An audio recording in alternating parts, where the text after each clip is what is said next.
Исак яде за първи път спанак, тиквички, спрас, лук, чесън, Дъвчи, татко, дъвчи. за пържинки леко в масълце и олив ойл.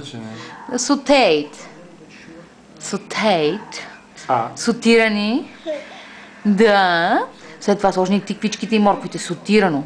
И пащърначе малко. Това всичкото сотирано, сложен спанака.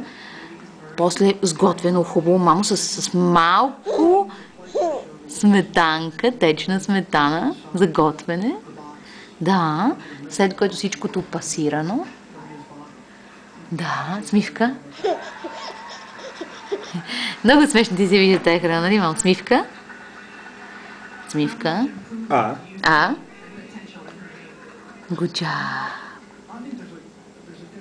Кажи нещо на баба. Вижте го как се отпуснал. Вижте го. Татко му днес е хранил шише и си изпил цялото шише за 2 дъха. Айде, мамам.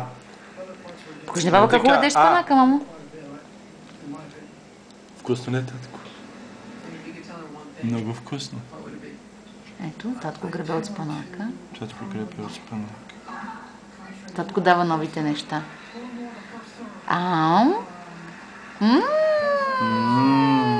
Вкусно. Утре ще готвиме риба. Рибка. Мама ходила на работа да покаже 2 апартамента, 3 и 4.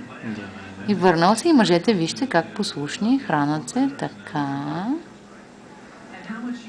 Как е, татко, вкусно на иврит? Та мед. Много вкусно. Мамо. Я покажи на баба зъба. Покажи зъба. Зъба. Аз го пробвах с това. Сложих си пръста, да видя колко ме пораснал зъба и той стисна, ще заболя. О, да. Много сериозно. Дънди. Много остър този зъб, татко. Много дъвчиш столовете като бобрите. Не бобри, бобари. Don't correct me in public. Окей, цари. Айде, мамо, смивка за баба. Да, отвори голямата уста. Кажи, бабо, ела, виж как му се храна.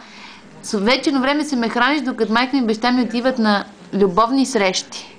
Да. Кажи, че вече е мицва романтични вечери. Разходки без бебета. Макар, че мама сега видя на морето една двойка с количката, разхождат си бебето, то спи, а те се прегръщат. Справи се, мама. На какво дължиме тази чест? Според мен носиш до тумбачето и като се свие вече, нали, татко? Като се свиеш и тумбака като е пълен с храна и не е много комфортно.